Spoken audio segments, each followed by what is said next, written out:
但係喺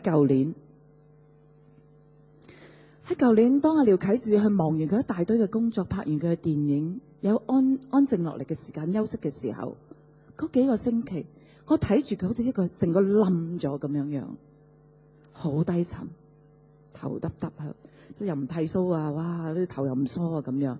每日喺屋企我見到佢嗰個低沉嘅樣，我心裏邊好清楚知道，佢思念個仔，好掛住個仔，好抑鬱嘅狀況。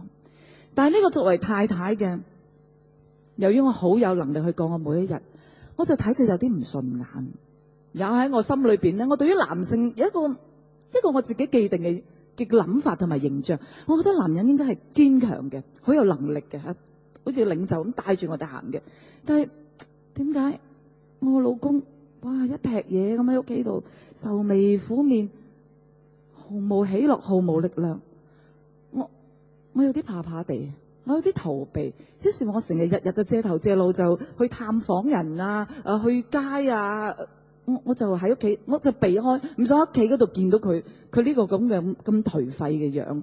但我又唔好意思叫佢好心理啦，企起身啦，堅強啲啦，第二日都會見到個仔嘅，你做乜鬼嘢咁樣啫？咁我又唔係好夠膽講呢啲嘢，但係我知道我選擇嘅係逃避。哎呀，我費事睇，我出去探人啊，我出去講見證，去做嘢，唉，我冇眼睇。喺其實應該講今年年頭，寒冬過去，春天嚟到嘅時候，一個星期，我哋教會辦咗一個嘅夫婦靈修營，我哋一齊上到去一個山上邊，喺嗰度，我哋夫妻二人有好多嘅安靜時間祈禱。我好記得有一次，我哋兩個一齊祈禱嘅時候，阿廖啟智佢開口，哎呀，我真係好軟弱啊，上帝，我真係好冇用。我求你赦免我呢個罪。咁呢個老婆喺側邊聽到就，咁啊差唔多啊，咁啊心裏暗喜。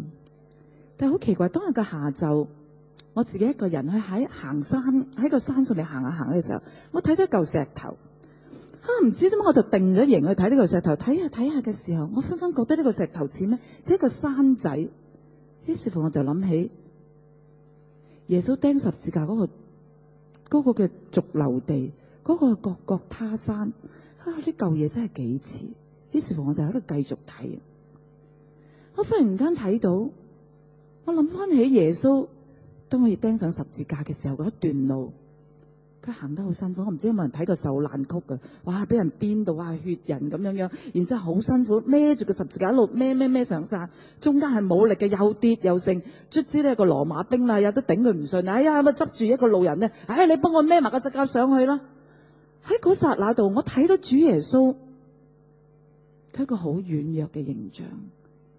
我就問咗一個問題，我問咗上帝一個問題，上帝，我真係覺得奇怪，你係神嚟噶嘛，你個仔都係神嚟噶嘛，點解你嗰陣時唔可以俾多啲力量佢？哇，而家佢要上去釘十字架喎，幾英雄咁樣去殉，即係為人去捨命啊！咁你應該俾多啲力佢，哇，讓佢咧可以即係昂首闊步嘅，哇，笑於暴風咁樣行上去十字架度被釘，咁啊，即係型仔好多噶。我點解你唔咁樣樣咧？當我喺度反覆思量嘅時候，我就會睇到一樣嘢。原來耶穌係一個神，佢好似我哋咁樣取咗一個人嘅形象，佢會經歷到人間嘅苦難，佢係血肉之軀，佢要流血嘅時候，佢都有軟弱嘅時候。去到個位，一去到呢個位，我眼淚就流。我流眼淚係咩嘢？我就會睇到我自己內心嗰份驕傲。嗰份驕傲係咩啊？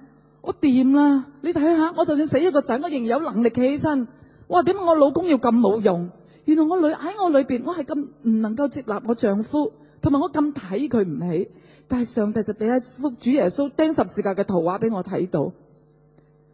佢彷彿同我講：你睇唔睇到啊？我係神嘅兒子，我都有我軟弱嘅時刻。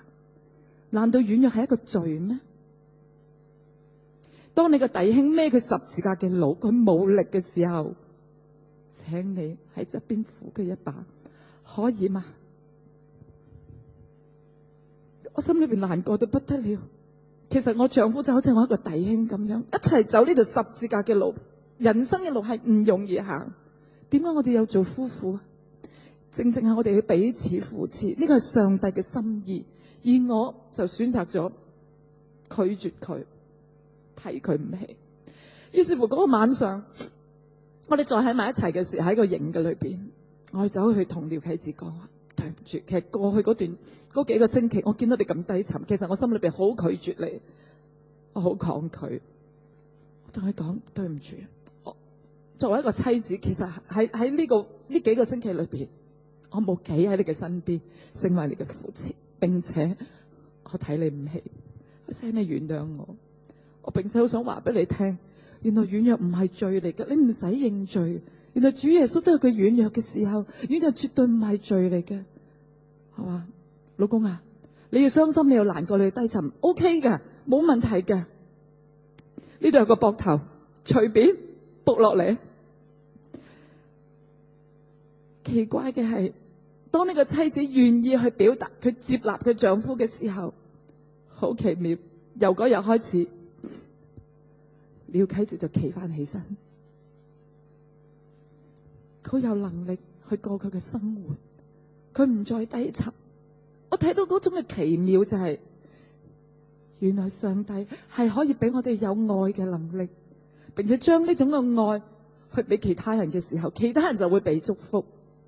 所以各位，當你睇到，哎呀，廖啟智陳明一家，哎呀，佢哋嘅兩公婆好恩愛喎，我想俾你知道，唔係我哋幾叻，而係因為上帝耶穌俾我哋有愛嘅能力。我們愛，因為神先愛我們。